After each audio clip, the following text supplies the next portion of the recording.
So we have with us Rabab Hashim और मरियम नफीस। अस्सलाम वालेकुम गर्ल।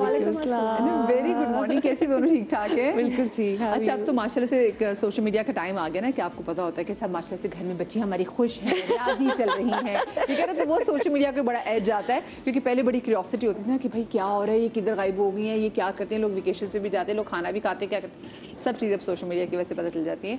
मैं आपसे सोशल मीडिया की जिसमें आप दोनों एक्टिव हैं उस पर भी बात करूँगी, लेकिन सबसे पहले मुझे बताएं, हादसाती तौर पे आना हुआ आपका मीडिया में? हाँ, बहुत हादसाती या सोचा हुआ था?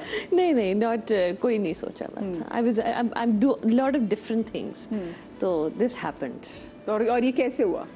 मैं थिएटर प्रोडक्शन करती थी, वहाँ पे मेट अ फ्यू पीपल, आपके दोस्त यार भी होते हैं जो कहते हैं अच्छा एक ऐसी थोड़ा सा टाइम है तो 2-4 सीन्स के लिए आ जाओ, and I was like oh sure let's try it. वो ट्राई करते जरासीम पकड़ लेते हैं ना। हाँ, है बे जरासीम। हाँ, तो बस I was very fond of trying new things, तो वो करते करते ये भी हो गया साथ में। आप बताएं रबाब, कैसे एंट्री हुई? The opposite of that. मैंने 10 साल की एज में स्टार्ट किया काम, तो I started working as a child actor. तो होस्टिंग, एक्टिंग, सारा कुछ लाइक वेरी अर्ली ऑन। जिस टाइम पे एक्सीडेंटली आप नहीं कह सकते, because my parents were like you know अच्छा ये करना है, अब ये वाला शो करना है, इसके लिए ऑडिशन करो। So I think it's been a slow journey उस तरह से ओवर द इयर्स। मुझे बताओ कि फिर 10 साल की उम्र से मीडिया में आ जाना और उसके बाद फिर जब शादी हो जाना तो फिर एकदम से जाके ज़रा दूर भी जाके बैठ जाना, was it easy for you? No, it wasn't. It's never easy because I think शादी से इतना कोई मुझे फ़र्क नहीं पड़ा because I had that understanding with my husband. तो मैंने बहुत ज़्यादा projects किए, like every 2-3 weeks I would be in and out.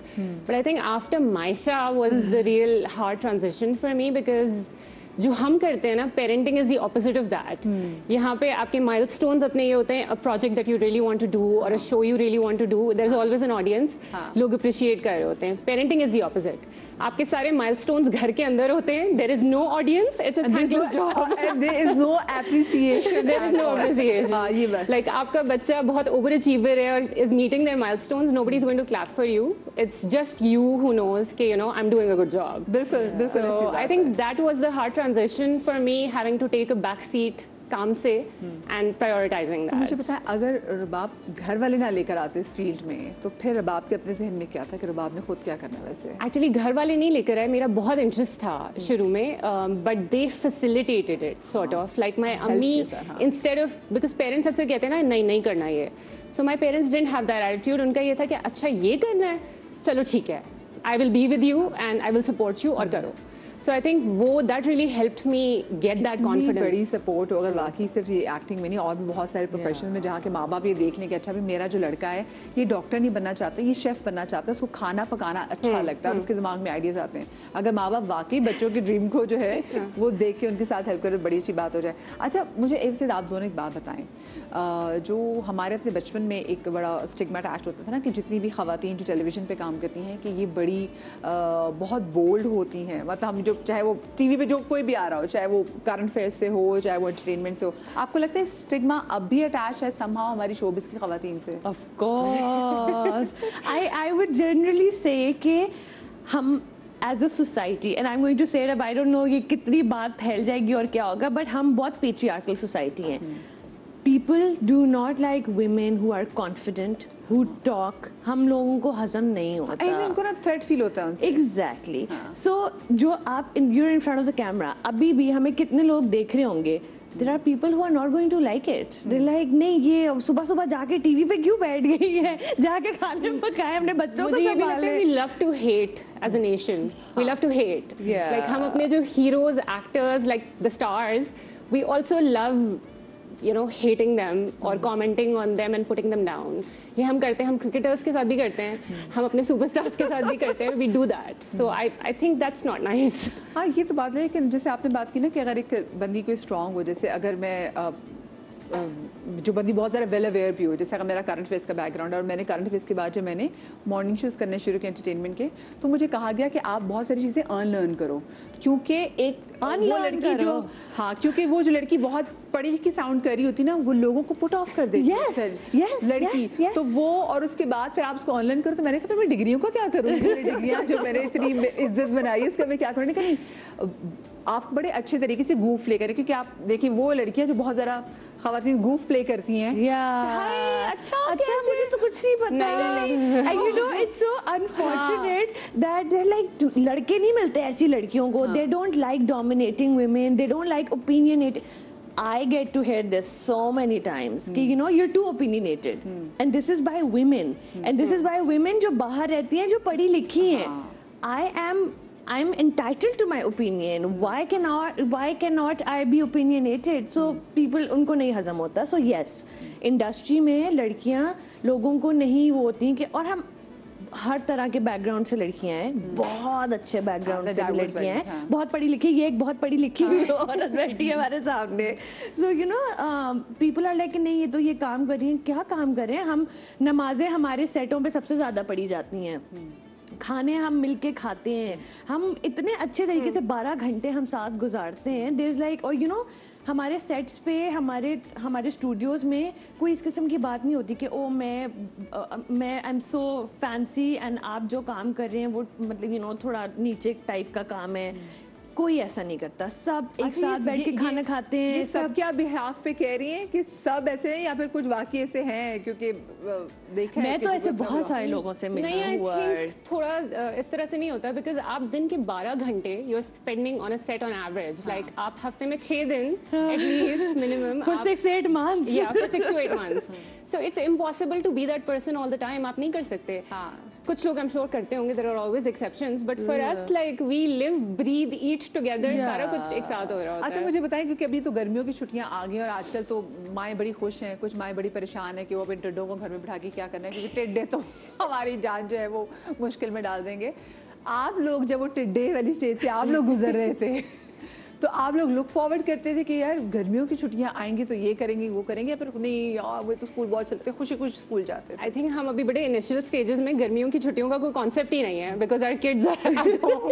नहीं, I think she asked about जब आप बचपन में आप छोटी थी, जब हम लोग टिड्डे हम भी टिड्डे थे ना उस टाइम पे. हाँ, तो अब जब खुद टिड्डी थी यानी कि बच्ची थी तब क्या करते थे? हाँ, मतलब लुक फॉरवर्ड करती थी आप बहुत ज़्यादा.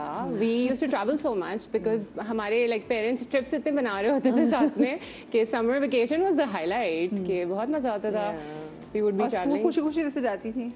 मैं बहुत ज़्यादा नर्ड थी स्कूल में, मतलब वो जो high achiever, the head girl, topper, तो मैं सही थी स्कूल में. मेरा पढ़ी लिखी लड़की. हाँ चलो मरियम का I want to tell you, so we met on a set, right? अच्छा मेरी टीम कह रही भाई बहुत ये तो लड़की इतनी पढ़ी लिखी अंग्रेजी बोली जा रही, थोड़ी सी कम अंग्रेजी. हम दोनों एक सेट पे मिले थे और मेरी तो इंडस्ट्री में बहुत कम दोस्ती हैं, तो उस सेट पे भी ना एबी अपने हेडफोन्स लगा के एक कोने में बैठी होती थी. And then I was like अच्छा अभी, और हम दोनों के सबसे ज़्यादा सीन साथ में थे. She used to open up, बहुत आहिस्ता आहिस्ता करके ये खुलती है, और जब ये खुलती है तो ये बहुत खुल जाती है. लाइक एक शख्स मेरे लिए, बिकॉज मैं इस्लामाबाद से हूँ, मेरे लिए घर से कड़ी बनवा कर लाती थी, भिंडी बनवा के लाती थी. या this girl I am going to keep her with me. So you know वो उस सेट्स पे भी ये ज्यादा बात करना पसंद नहीं करती, मतलब ज्यादा बात करना पसंद नहीं करती. I am generally an introvert थोड़ा सा, तो मुझे टाइम लगता है to open up with people. तो who she likes. Yeah, and I would go and like यार ये उतारो ना, आप बात करते हैं थोड़ी देर, 12 घंटे क्या करेंगे सेट में. अच्छा ये करती थी तो बहुत मजे की बात है. तो फिर कैसे है, फिर आप क्या इंप्रेशन क्या था वैसे आपका मरियम के बारे में? She's amazing. She's amazing to be around. और हमारी आई थिंक बहुत जल्दी दोस्ती हो गई थी उस तरह से, और वो सेट भी बहुत मजे का था. सेट ऑफ गुड पीपल, अच्छे कोस्टा से Junaid was with us, Ali था, तो हमने काफी फिर उसके बाद भी used to chill on set और दिन अच्छा गुजरता था. बहुत ज़्यादा. पहला इंप्रेशन था वो क्या था रबाब मरियम को लेके वैसे? अब बता दो. हाँ बताएं ना. I found her overwhelming. शुरू में मुझे लगा बहुत ज़्यादा ना, she was like, I was like, ये ऐसी है या क्या सीन है? But then when I got to know her, तो फिर I realized कि आपको ज़िंदगी में एक ऐसा फ्रेंड चाहिए होता है who is just that. Like अभी भी बहुत सारे दिन ऐसे होंगे where I just zone out, I'm busy. She will reach out and इसका हमेशा energy level वो वाला ही होता है कि she will be like, क्या सीन है, क्या करेगा मेरे? Yeah, for introverts I'm a lot. हाँ जिंदगी में ऐसे दोस्त होना बहुत जरूरी है. और आपका क्या इंप्रेशन था इनको लेके? मैंने कहा यार बहुत अच्छी लड़की लग रही है लेकिन ये हेडफोन्स भी क्यों है तो मैं 12 घंटे कैसे गुजारूंगी. But also I have heard बहुत अच्छी चीज़ें अबाउट हर ऑलरेडी. तो मैंने से जाके आई रिमेंबर मैंने तुम्हारा ईयरफोन उतारा था ना, क्या किया था, लाइक हेलो लेट्स टॉक, तुम क्या करती हो, अच्छा तो ये जैसे बैठी हुई थी ना बराबर में जाके बैठ गई थी, लाइक अच्छा तो क्या सीन है. बट या it was a lot of fun. अच्छी बात. आई थिंक वो दैट रियली हेल्प बिकॉज हमने वो एक प्रोजेक्ट किया, उसके बाद हमने मेरे मोहसिन किया था एंड उसमें she played my best friend and I think इतने convincing scenes of two best friends मैंने आज तक किसी प्रोजेक्ट में नहीं किए because by then we had hit that stage अपना आपस में दोस्ती का. तभी कहते हैं ना केमिस्ट्री बहुत मैटर करती है. अगर दो एक्टर्स के दरमियान केमिस्ट्री अच्छी हो जाए तो फिर वो सीन्स में ना वो बहुत बड़े पावर. काफी चीजें तो हम खुद ही कर लेते थे, खुद ही ये कर देते हैं, ये बोल देते हैं, बहुत सारी चीजें हो रही होती थी मोस्टली. अच्छा मुझे बताएं, आपके बचपन में आपके पेरेंट्स सख्त थे और आजकल मैं पेरेंट्स को क्या मशवरा देना चाहेंगी जो सख्त हैं? आपको लगता है कि सख्ती ठीक है, बच्चों को डिसिप्लिन करने के लिए माँ बाप को सख्त होना जरूरी है? वैसे मेरे पेरेंट्स तो बिल्कुल सख्त नहीं थे. इनफैक्ट उनको तो लोग बोलते थे थोड़ी सी सख्ती दिखा नहीं, मेरे पेरेंट्स बिल्कुल सख्त नहीं थे and I feel like there should be a great balance between the to.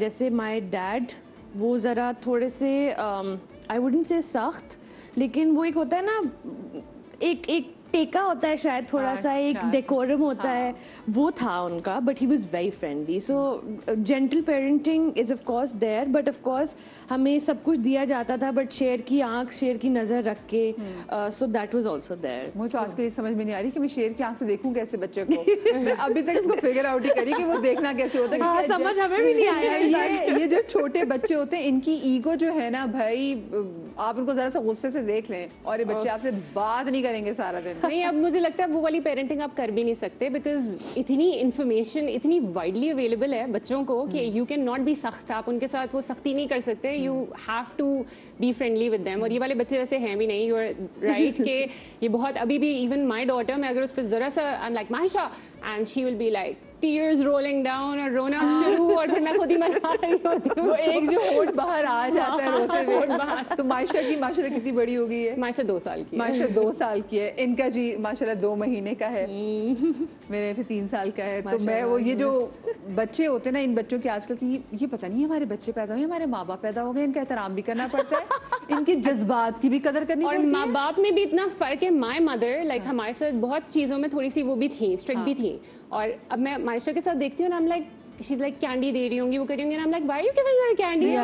कुछ नहीं. इनको सारी डांटें हमारी टाइम याद थी. तो ऐसे आपके बचपन में आपके अम्मा सख्त थे? अम्मी थी इन टर्म्स ऑफ पढ़ाई, थोड़ा सा वो डिसिप्लिन रखना. अब्बा बिल्कुल नहीं थे. I was really close to him and अम्मी के साथ भी ये था कि मतलब इन नॉर्मल थिंग्स नहीं थी, लेकिन पढ़ाई का, ग्रेड्स का एक प्रेशर होता था कि अच्छा भाई ये मेंटेन करना है एंड एवरीथिंग. तो डिसिप्लिन थोड़ा सा जो है वो अम्मी करती थी, but they were very supportive. अच्छा, वैसे दोनों लड़कियां इस बात पे बिल्कुल मेरे ख्याल से एग्री करेंगी कि हम, मुझे लगता है कि अब शायद आखिरी ऐसी जनरेशन है जो अपने माँ बाप से भी डरती थी और अब बच्चों से भी डर. नहीं, मैं तो फुली आई इंटेंड कि ईसा मुझसे डरे. मैं चाहती हूँ मुझसे डरे क्योंकि वो अपने बाप से तो नहीं डरती. ये हम थोड़ा सा 2-3 साल I am going to try my best. जब वो चलना शुरू करेगा ना तो फिर पता चलेगा. हाँ, उससे अब यार किसी से तो डरना चाहिए ना बच्चों. नहीं होता.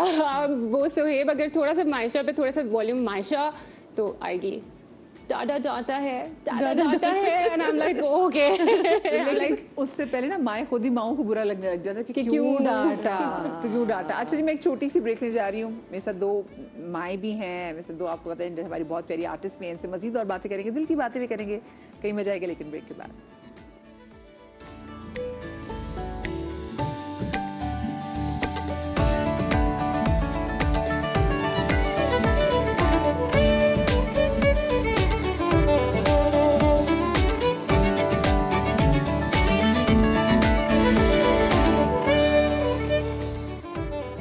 जी, welcome back after the break.